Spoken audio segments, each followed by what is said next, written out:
Une production des studios Bass. Ce hors-série est une présentation de NextDrive, un réseau d'ateliers pour une nouvelle génération de véhicules. Confiez l'entretien et la réparation de votre VE à des techniciens certifiés et propulsés par NAPA.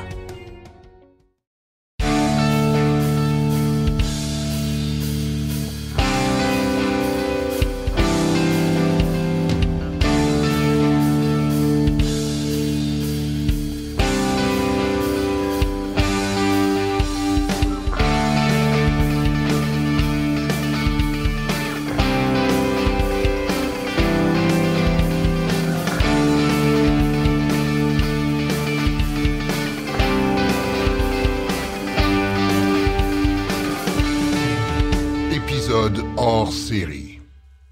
Au fil des années, le circuit électrique nous a habitués à nous envoyer à fréquence quand même assez intéressante des nouveautés dans l'application mobile qui ajoutent des fonctionnalités ou encore des agréments d'utilisation. Et là, dernièrement, une grande nouvelle, une grande nouveauté a été lancée. C'est l'autocharge. Et pour en parler avec nous aujourd'hui, j'ai Marine Lafargue qui est conseillère électrification des transports à Hydro-Québec. Marine, bonjour. Bonjour Martin.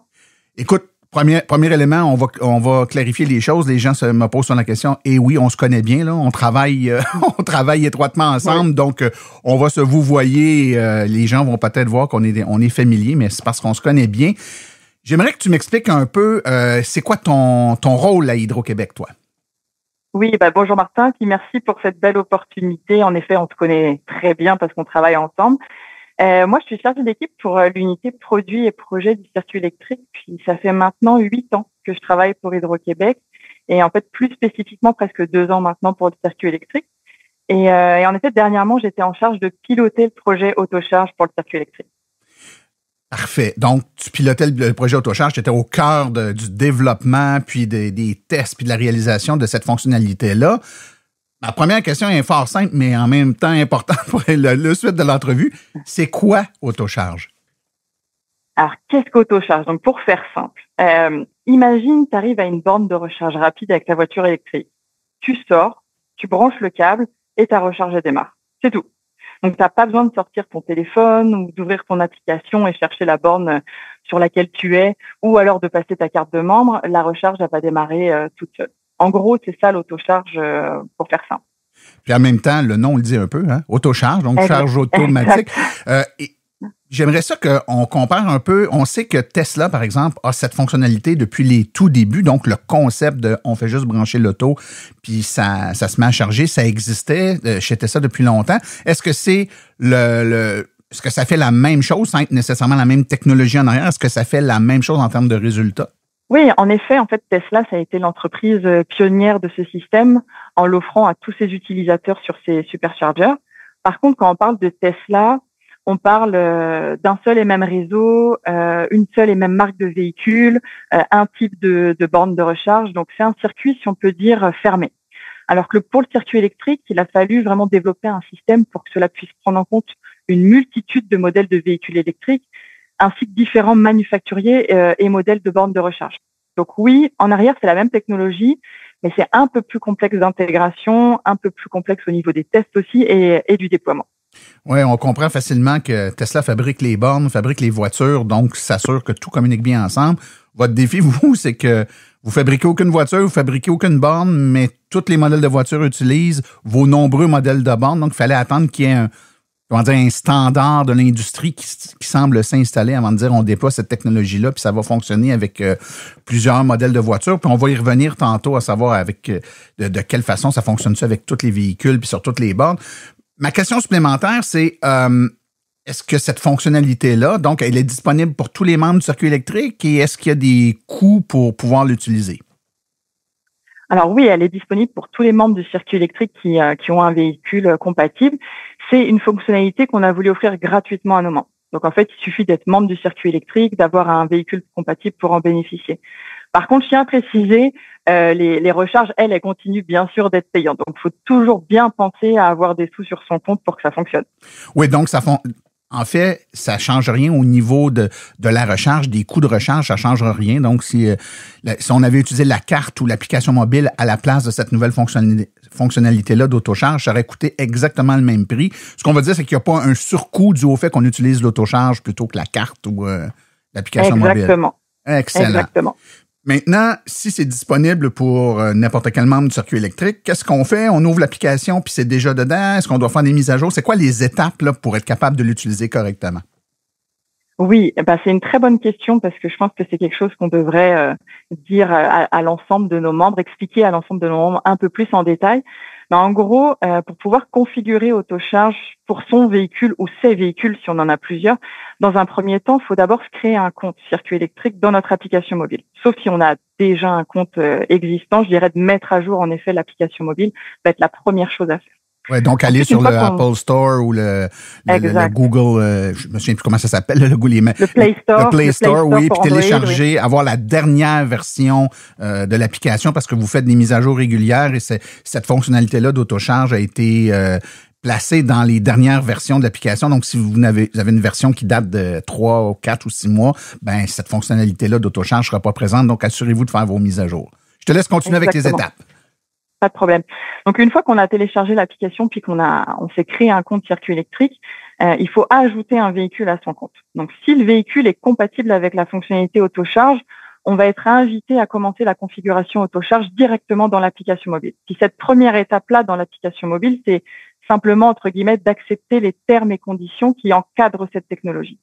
Donc, à ce stade, le statut autocharge dans l'application mobile va passer en attente d'une première connexion. En gros, ça veut dire que la prochaine étape... Oui, vas-y, Martin.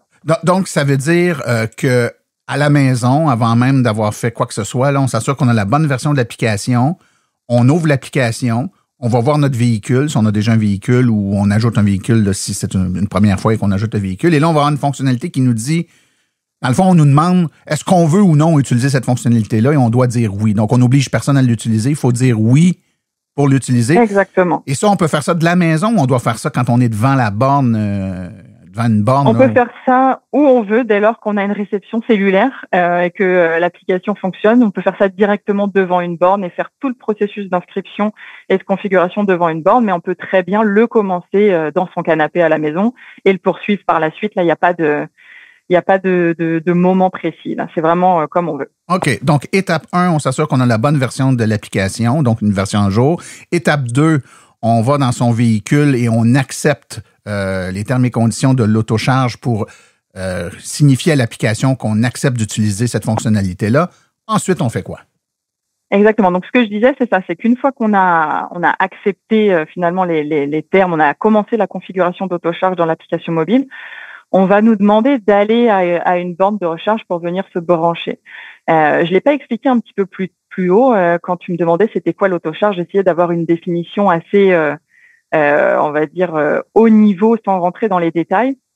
Mais si j'en donne juste un petit peu plus pour qu'on comprenne bien la technologie et pourquoi on arrive à cette étape 3 d'aller se brancher à une borne, c'est qu'en gros, Autocharge, ce que ça permet, c'est que ça permet de reconnaître automatiquement le véhicule dès qu'il est branché grâce à l'identification du numéro unique du véhicule. Chaque véhicule a un numéro unique, qu'on appelle aussi l'adresse MAC, et c'est grâce à cet identifiant que la recharge elle va démarrer automatiquement et on va pouvoir facturer le compte du membre. Donc cette deuxième ou troisième étape, elle est très importante, c'est qu'une fois qu'on a commencé la configuration, on vous dit rendez-vous à une borne de recharge rapide compatible, branchez-vous, ce qui va permettre pour nous en arrière de venir récupérer votre numéro de véhicule et de venir l'associer à votre compte. Donc en gros, vous arrivez à la borne de recharge compatible et la première chose à faire, surtout, c'est de ne pas vous brancher en premier. Ça, c'est vraiment très important. Ouais. Parce que nous, il va falloir qu'on comprenne que vous êtes rendu à une borne puis qu'on est prêt à récupérer votre numéro. Donc vous allez prendre votre application mobile, vous allez rechercher le numéro de la borne sur laquelle vous vous trouvez dans l'application mobile, puis vous allez cliquer sur démarrer. Ensuite, l'application mobile, elle va vous proposer de terminer la configuration autocharge et vous allez voir un timer qui va apparaître, puis vous allez avoir à peu près 45 secondes pour brancher votre véhicule. Une fois que vous avez branché votre véhicule, le système, il va automatiquement effectuer l'association de votre véhicule à votre compte, puis à la fin, vous aurez un écran de félicitations qui vous dira que tout est correctement paramétré et que votre autocharge est activée. Puis votre session, bien sûr, va démarrer. Excellent. Donc, Marine, et c'est très clair, hein, ton explication. Donc, c'est une étape importante. Une fois qu'on a dit dans l'application mobile, oui, je veux utiliser Autocharge à l'avenir, il y a une étape subséquente qui est importante. C'est la première fois, et c'est seulement pour la première fois, on doit aller à une borne, ne pas se brancher, démarrer dans l'application mobile une recharge à partir de notre application mobile là, pour cette borne-là sur laquelle on est. Et là, on va nous dire, voulez-vous compléter le processus d'activation de l'autocharge? Et c'est lors de cette recharge-là de finalisation que le véhicule va communiquer à la borne son numéro d'identification unique, que le système du circuit électrique va pouvoir capter ce numéro-là et le mettre en banque dans votre dossier pour qu'après ça, les prochaines fois que vous allez y retourner, il n'y a plus de questions, vous branchez le véhicule, on lit le numéro, on dit « Ah, ben c'est le véhicule de monsieur ou madame Intel » et on peut démarrer automatiquement la recharge sur son compte. C'est bien ça? C'est exactement ça, Martin. Bon, et c'est clair, et je pense que dans ces étapes-là, c'est peut-être là, des fois, il y a des gens qui disaient « Ah, je l'ai essayé, ça n'a pas fonctionné ». C'est bien important de respecter les étapes, donc au préalable, pour notre véhicule, dire que oui, on accepte les termes et conditions et qu'on est prêt à procéder avec l'autocharge. Et cette deuxième étape, qu'on doit faire une seule fois, dans le fond, qui est d'aller se recharger, d'utiliser l'application mobile pour le faire. Donc, l'application mobile, je comprends qu'elle est obligatoire pour être capable de procéder à cette fonctionnalité-là. Les gens qui n'ont qu'une carte de membre et qui n'utilisent jamais l'application mobile ne peuvent pas compléter le processus. J'ai bien compris? Oui, non, tout à fait, Martin. Il faut à minimum avoir l'application mobile pour en effet faire le processus de configuration pour Autocharge. C'est essentiel. OK. Excellent. Prochaine question. À moins que j'aie mal compris, il n'y a aucun lien entre l'autocharge et la façon dont vous êtes facturé ou dont les autorisations de mettre de l'argent dans votre compte s'effectuent. Donc, c'est comme avant. Il faut mettre de l'argent dans son compte pour que ça fonctionne. C'est pas parce qu'on active Autocharge qu'on n'a plus besoin d'avoir une carte de crédit puis de virer de l'argent dans son compte. C'est bien ça? Oui, c'est en plaçant, Martin. En fait, l'autocharge, c'est comme une troisième méthode pour démarrer une recharge. Initialement, on avait soit la carte de membre ou l'application mobile. Ben là, l'autocharge, c'est comme une troisième méthode pour démarrer une recharge. Donc, forcément, il faut toujours avoir des sous sur son compte. Si les personnes avaient programmé les paiements automatiques, ben ça va continuer. C'est juste une troisième méthode pour démarrer une recharge. Donc, il n'y a aucun lien avec, par exemple, un prélèvement bancaire ou etc. Là, il faut toujours s'assurer d'avoir un solde positif à son compte. Excellent. Une autre question, puisqu'une fois que c'est configuré, on n'a théoriquement plus besoin de l'application mobile pour démarrer une recharge ou d'une carte. On fait juste arriver devant une borne rapide qui est libre. Et ça, c'est un point important, Marine, on ne l'a pas dit, mais Autocharge, c'est uniquement sur les bornes rapides, n'est-ce pas? Oui, c'est compatible uniquement sur les bornes rapides du circuit électrique.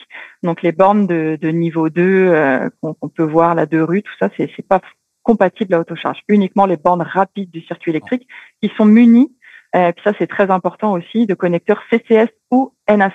C'est-à-dire que si vous arrivez sur une borne de recharge rapide et que vous vous branchez avec un connecteur CHAdeMO, par exemple, ces connecteurs-là ne supportent pas la fonctionnalité Autocharge, donc ça ne fonctionnera pas. Excellent. Parfait, c'est clair. Donc, étant donné qu'on n'a plus besoin de l'application mobile et ou de la carte et qu'on branche notre véhicule et que tout démarre, comment je fais à ce moment-là? Si moi, je me branche puis je m'en vais me chercher un petit cornet de crème glacée à la crèmerie à côté, comment je fais pour suivre la progression de ma recharge étant donné que je n'ai pas utilisé l'application mobile? Ce que je dirais avant tout, c'est que j'invite les membres à autoriser les notifications sur leur application mobile. Pourquoi? C'est parce que une fois que vous avez une recharge qui commence par Autocharge, vous allez avoir une notification sur votre mobile qui vous alerte, qui vous dit une recharge par Autocharge, une session de recharge par Autocharge a commencé. Si vous cliquez sur ce message-là, ou alors si vous allez aussi sur votre application mobile, si vous voulez pas autoriser les notifications, mais je trouve quand même un petit gadget assez le fun, mais vous pouvez retrouver votre session de recharge en cours comme avant, c'est-à-dire dans l'onglet recharge, là en bas de l'application mobile, vous retrouvez votre session en cours. Ça ne change pas. Excellent. Donc, on est avisé que notre voiture, il y a une session Autocharge qui démarre.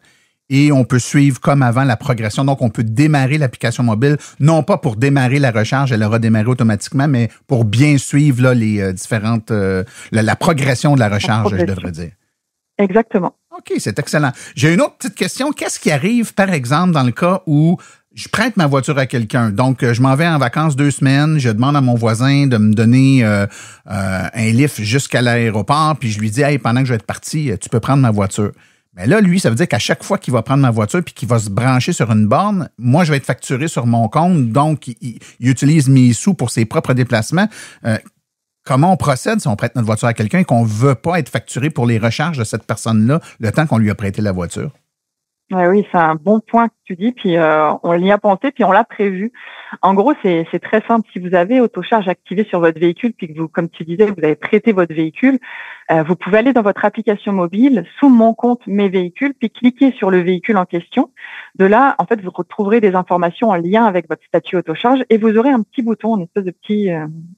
pardonnez-moi mon anglicisme, un petit toggle pour désactiver la fonctionnalité. Donc, la personne qui prendra votre véhicule devra, elle, s'identifier avec son propre moyen pour ses recharges, donc soit son compte avec son application mobile ou sa carte de membre. Puis quand vous récupérez votre véhicule, il vous suffira de réactiver la fonctionnalité au même endroit. Ça sera effectif automatiquement. Donc, vous n'aurez pas besoin de refaire le processus d'inscription au complet. OK, donc c'est juste comme un petit, pardonnez-moi l'anglicisme, un petit toggle switch, un petit bouton pour mettre temporairement en pause la fonctionnalité autocharge puis la remettre. Et nous, on est le seul à pouvoir le faire sur notre compte. Donc, on le fait, puis on prête notre voiture, puis il n'y a pas de danger. Exactement. Et si je vends mon véhicule, par exemple, le véhicule, je change de véhicule, je vends mon véhicule à quelqu'un, qu'est-ce que je fais? Ouais, ça c'est une très bonne question. Puis je pense que cette action, elle devrait être sur la liste des choses à faire lors de vente de véhicules. C'est en gros, si vous vendez votre véhicule, il va être très important de penser à supprimer autocharge dans votre application mobile pour ne pas être facturé des recharges du prochain propriétaire du véhicule. Donc on peut aussi supprimer directement le véhicule dans l'application. On l'a lié à autocharge, donc ça effacera également la configuration autocharge, mais ça va être très important de le supprimer. De toute manière, si jamais les personnes oublient de supprimer autocharge dans l'application mobile, puis que par exemple le véhicule est vendu puis qu'une personne se recharge, la notification que je vous parlais tantôt va être très importante parce qu'elle va pouvoir alerter l'ancien propriétaire qu'une recharge commence avec autocharge, puis tout de suite la personne va pouvoir réagir. Mais je dirais qu'il vaut mieux se mettre dans sa liste de choses à faire que de le faire a posteriori. Oui, mais le véhicule n'est pas nécessaire pour ça. C'est-à-dire que si on a pris possession d'un nouveau véhicule et qu'on a laissé, on va dire, notre véhicule électrique en échange au concessionnaire automobile, puis que 2 jours après, on dit « j'ai pas désactivé », ben on a juste à retourner dans notre compte puis le désactiver. Donc, c'est uniquement dans l'application mobile que ça se fait. Il n'y a pas de lien avec le véhicule comme tel, c'est ça? Non, exactement. Ça se fait dans l'application mobile toujours, oui. OK, excellent. Est-ce qu'on peut avoir plusieurs voitures à son compte qui utilisent l'autocharge? Si, par exemple, monsieur a une voiture et puis madame a une voiture, puis on a configuré la voiture de madame dans notre compte du circuit électrique, est-ce qu'on peut gérer indépendamment les 2 voitures? Donc, par exemple, une à laquelle on permet autocharge, mais pas l'autre, ou les 2 y ont accès? Ou en tout cas, est-ce qu'il y a une gestion multi-véhicule de cette fonctionnalité-là? Oui, bien sûr. En fait, il est possible d'avoir plusieurs véhicules à son compte qui utilisent la fonctionnalité autocharge. En gros, il faut faire le processus de configuration pour chacun des véhicules. Donc, quand vous êtes à l'étape de se brancher à la borne, il faut bien faire attention de sélectionner le bon véhicule pour terminer la configuration. Mais on peut avoir autant de véhicules à son compte dès lors qu'ils sont compatibles avec autocharge, il n'y a aucun problème. Le tout est d'avoir juste un compte de facturation. Donc, si j'ai bien compris, Marine, ça veut donc dire que si j'ai 2 véhicules, on va dire une Tesla puis une, je sais pas moi, un Blazer, et que je suis à une borne et que je me trompe quand je termine mon processus de configuration initiale, je suis avec ma Tesla, mais je clique que j'ai le Blazer, je viens de mettre dans mon compte du circuit électrique le numéro de série de ma Tesla sur ma Blazer. Donc mes véhicules seraient théoriquement inversés, là. Donc, à chaque fois que je vais utiliser ma Tesla, lui, il va penser que c'est la Blazer. C'est ça, le mauvais numéro va être associé au mauvais véhicule. Oui, c'est ça. Il n'y a pas vraiment, on va dire, d'impact parce qu'on partage le compte, par exemple, en famille, etc. Après, c'est plus pour une question que ce sera votre Blazer qui sera associé sur vos sessions, alors que vous savez que c'est une Tesla, donc c'est juste ça. Mais je dirais, si on a fait cette erreur-là, il suffit juste d'annuler ce qu'on vient de faire, de supprimer l'autocharge, que de le refaire. Là, ça prend vraiment littéralement même pas 1 minute de faire ça. Donc, on peut le défaire et le refaire, il n'y a aucun problème. D'accord. Une autre petite question, ma chère. On entend parler depuis plusieurs années de plug and charge. Hein? On lisait ça beaucoup sur les réseaux sociaux, le standard plug and charge. Et là, vous arrivez avec une fonctionnalité qui, ma foi, quand je t'explique ce que ça fait, je me dis, c'est du plug and charge. Je me dis, non, c'est pas du plug and charge, c'est de l'autocharge. C'est quoi la différence entre les deux? Ouais, c'est une bonne question, Martin, parce qu'en effet, on voit pas mal de commentaires là sur les réseaux sociaux de la technologie que le circuit électrique a lancé, etc. Et en fait, ce sont deux technologies qui ont certes le même comportement pour les utilisateurs, c'est-à-dire de se brancher puis de se recharger automatiquement, mais qui en arrière sont complètement différentes. Donc, pour essayer de faire simple, sans rentrer dans trop de détails, parce que j'ai pas envie de perdre non plus la moitié de tes auditeurs, mais en gros, AutoCharge, ça se base sur l'authentification, comme je disais tout à l'heure, grâce à l'identification unique du véhicule et de l'association avec la compte client. Alors que le plug and charge, lui, ça fait référence à une norme qu'on appelle la norme ISO 1518 et qui se base sur une authentification cryptée via des certificats numériques. Donc, en gros, pour que le plug and charge fonctionne, cela nécessite que ces certificats numériques soient à la fois physiquement installés dans les véhicules, mais également dans les bornes de recharge. Donc, à ce jour, il y a encore peu de manufacturiers automobiles puis de bornes qui ont fait ce choix technologique. C'est en croissance. Pour être honnête, c'est quand même très en croissance, mais ça va prendre encore plusieurs efforts pour que ça puisse bénéficier à la majorité des propriétaires de véhicules électriques. C'est pourquoi, dans un premier temps, nous, de circuit électrique, on a fait le choix d'y aller avec la technologie AutoCharge parce qu'elle va pouvoir toucher 80% des véhicules électriques de nos membres actuels. Ça ne veut pas dire que lorsque le plug and charge sera plus mature, on l'envisagera pas. C'est qu'on procède simplement en étapes et qu'on garde bien en tête notre mission de desservir la majorité de nos membres. OK. Donc, c'est le standard le plus populaire en termes de volume de véhicules et de bornes compatibles pour le moment. Donc, c'est le choix que vous avez fait. Tu as expliqué que Plug and Charge, qui est complètement une autre approche, des certificats encryptés. Est-ce que ça veut dire que ce que vous avez utilisé actuellement comme stratégie, est-ce que c'est sécuritaire? Est-ce que les gens doivent s'inquiéter? Non, c'est bien sûr sécuritaire. Puis avant que le projet ne voie le jour, je veux te rappeler que les équipes cybersécurité d'Hydro-Québec, elles ont bien pris le temps de valider tout le processus, tous les échanges de données qui sont faits à travers cette fonctionnalité. C'est des données qui sont encryptées, sécurisées, puis on suit et on respecte bien entendu les règles en matière de protection des renseignements personnels. Dans le but, c'est toujours de garantir la confidentialité et la sécurité des données de nos membres. Donc, c'est sécuritaire. J'en doutais pas, mais je préférais t'entendre le dire. Est-ce que toutes les bornes du circuit électrique sont compatibles? Donc, est-ce que si j'ai activé l'autocharge sur mon véhicule, est-ce que toutes les bornes rapides du circuit électrique vont fonctionner ou c'est seulement certaines marques, certains modèles de bornes? Oui, ça, c'est un bon point. Puis, on l'a un petit peu abordé dans une autre question. Mais en effet, l'autocharge, c'est uniquement compatible sur les bornes rapides du circuit électrique qui sont munies, comme je disais tout à l'heure, de connecteurs CCS ou NACS. Donc, pour retrouver les bornes qui sont compatibles, dans l'application mobile, on a développé une petite icône AutoCharge. Donc, c'est un éclair bleu avec deux flèches qui l'entourent. Et en fait, si vous voulez valider la compatibilité de la borne, il suffit de regarder sur la borne puis de retrouver ce petit logo. Mais sincèrement, pour pas trop faire ça compliqué, de manière générale, c'est à peu près 98% de notre parc de bornes rapides du circuit électrique actuellement qui sont compatibles. OK. Donc, les bornes des autres réseaux avec lesquels on est interopérable, Flow, Couche-Tard, etc., même si on les voit dans l'application mobile et que c'est des bornes que vous avez accès avec votre compte du circuit électrique, la fonctionnalité AutoCharge fonctionnera pas avec ces bornes-là. C'est bien ça? Non, c'est ça. Pour le moment, c'est une fonctionnalité qui est uniquement déployée pour les bornes rapides du circuit électrique. Donc, pour comme tu disais, les autres bornes des réseaux avec lesquels on est interopérable, celle-ci, vous pouvez toujours continuer d'utiliser soit la carte de membre ou l'application mobile, ça va fonctionner, mais pas la fonctionnalité AutoCharge. Okay. À l'inverse, maintenant, on parlait des bornes. Parlons des véhicules. Est-ce que tous les véhicules sont compatibles et lesquels ne le sont pas et pourquoi? Oui, aussi une bonne question. Puis on a fait des malheureux, mais malheureusement non, c'est pas tous les véhicules qui sont compatibles. Donc comme je disais, bien qu'on couvre plus de 80% là des véhicules électriques de nos membres, il y a certains modèles de véhicules électriques ou même carrément certains manufacturiers automobiles qui ont fait le choix de pas supporter la technologie AutoCharge.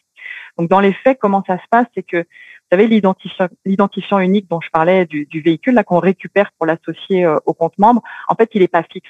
Et à chaque fois que la personne avec son véhicule elle va faire une recharge, ce numéro il va changer. Donc on va jamais être en mesure de pouvoir l'identifier puis l'associer à un compte. Donc il y a beaucoup de modèles du groupe allemand par exemple qui supportent pas l'autocharge comme la Volkswagen ID4 par exemple et qui je le conçois est quand même un véhicule populaire sur nos routes.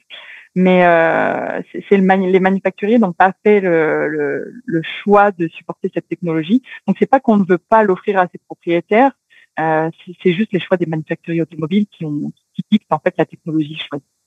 Est-ce que les véhicules qui ne sont pas compatibles pourraient, a posteriori, le devenir suite à une mise à jour, par exemple, du véhicule, j'entends?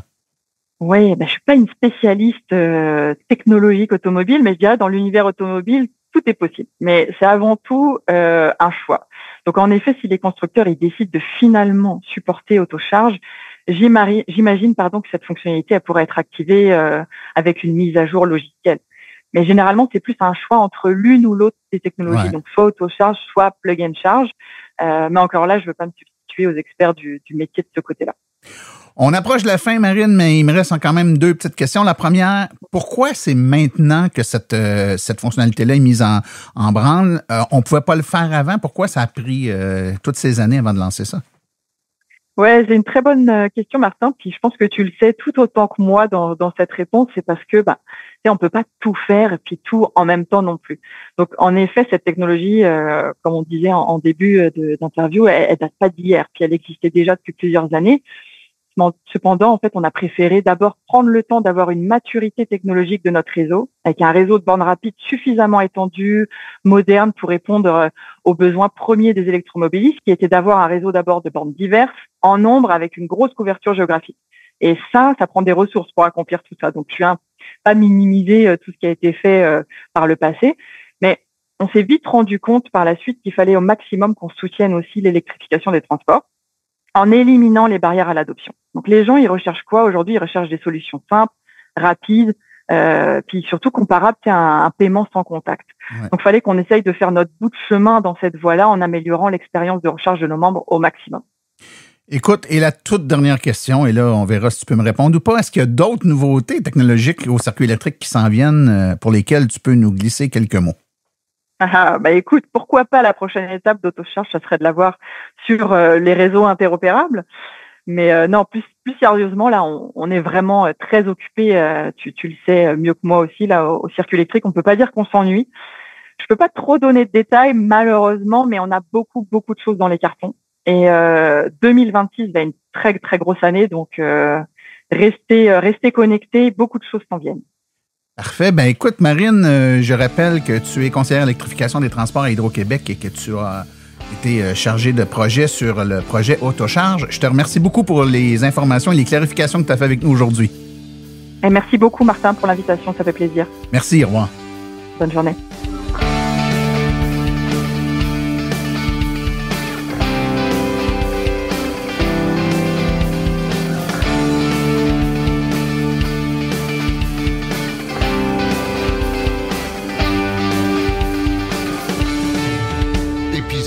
Hors série.